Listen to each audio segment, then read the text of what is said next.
Salento est une petite ville pittoresque située dans la région du café en Colombie, plus précisément dans le département de Quindío.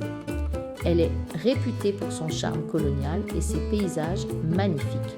Salento est célèbre pour ses maisons aux façades colorées. Les bâtiments sont peints dans des couleurs vives comme le bleu, le jaune, le vert et le rouge, souvent ornés de balcons en bois finement travaillés. Ces couleurs vives contrastent avec la verdure environnante, créant un cadre visuel très attrayant.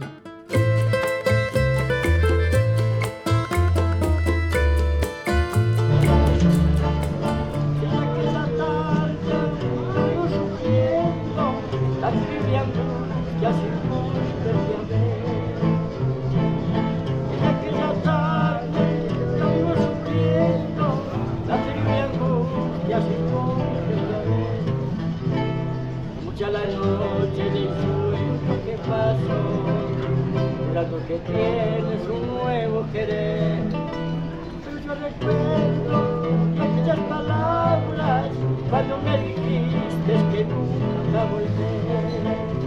Pero yo recuerdo aquellas palabras cuando me dijiste que nunca volveré.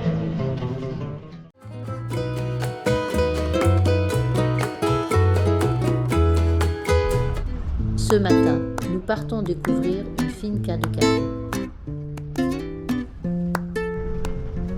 La culture du café en Colombie est une tradition profondément enracinée qui joue un rôle central dans l'économie et la culture du pays.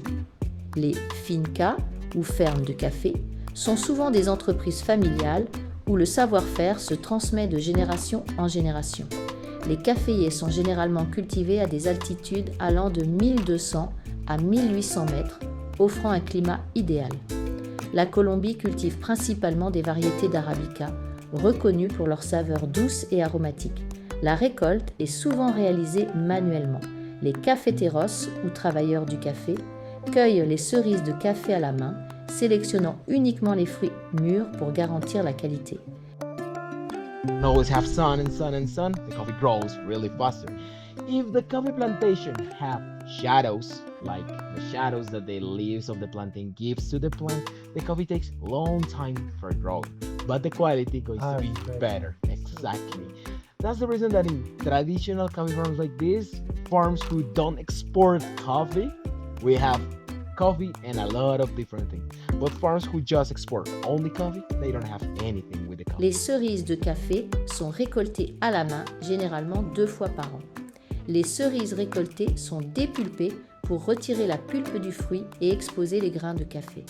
Cela se fait souvent dans des dépulpeuses mécaniques. Les grains de café dépulpés sont placés dans des cuves de fermentation pendant 12 à 48 heures pour éliminer les résidus mucilagineux. You see? It's not completely red like this. Yes. This is an overripe coffee bean, my friends. If I don't pick it, the coffee gets dry and falls to the ground, so I'm losing my production. So in this moment, we have a farmer who picked all the reds, but the next month, you can see more red than green. Okay? Do you know this, Fritz? Cette étape est cruciale pour le développement des arômes. Après la fermentation, les grains sont lavés à l'eau pour retirer les derniers restes de mucilage. Les grains de café lavés sont séchés jusqu'à atteindre une teneur en humidité de 10-12%. Le séchage peut se faire au soleil ou mécaniquement dans des séchoirs. Une fois secs, les grains sont décortiqués pour enlever la parche, la fine pellicule qui les recouvre. Les grains sont ensuite triés et classifiés selon leur taille, poids et qualité. Cela peut se faire mécaniquement et manuellement pour garantir que seuls les grains de meilleure qualité sont sélectionnés. But we are not destroying the almonds, the coffee beans, just the pergamino. The wind is helping to take all the shells away, but with my lungs, I also can do it.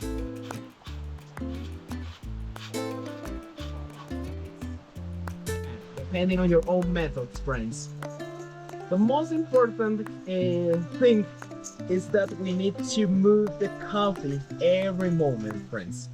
Do you know what happens if I stop moving the coffee? So café bouillu, café foutu. Café bouillu. Burn, very good. That's the only as a few words. You can start to see how the coffee smells and how the coffee turns to different colors. Okay. I can increase a little bit the temperature here. If you get closer, friends, no worries. You're not gonna burn your head or your face.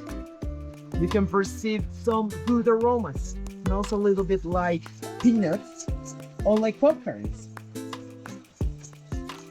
Just to have always an homogeneous roasting process.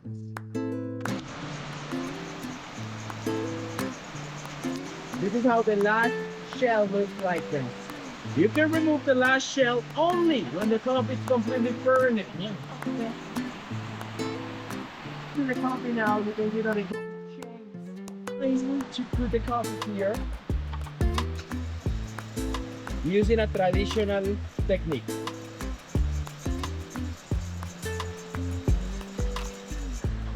With the spoons, I just grab them.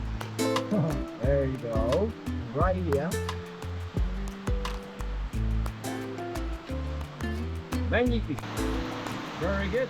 Now, Les grains de café vert sont torréfiés à différentes températures et durées pour développer leurs arômes. La torréfaction est une étape cruciale qui influence le profil de saveur finale du café.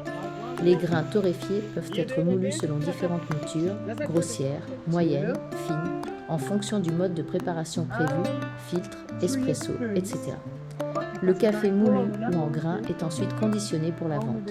How many grams? 3 grams, 10 grams of coffee and 80 milliliters of water. Okay? Here, I want to continue doing the blooming process. The blooming is for release the carbon dioxide that the coffee produces.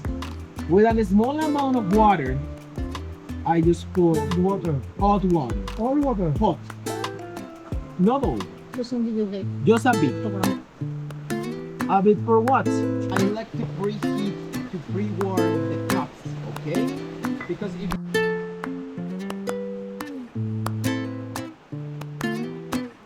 exactly, we don't like espressos. Not with a machine or No, we are actually we boil, not boil. not boil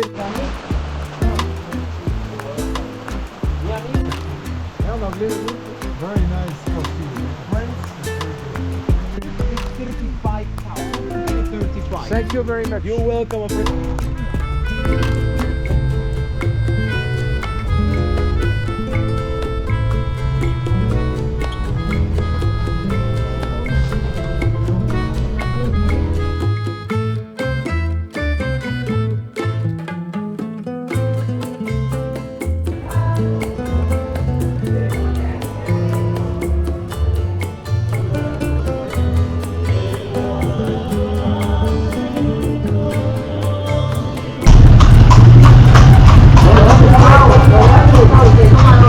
Demain, aux alentours de Salento, nous allons visiter la vallée de Carbonera où poussent les palmiers de cidre, les plus hauts du monde.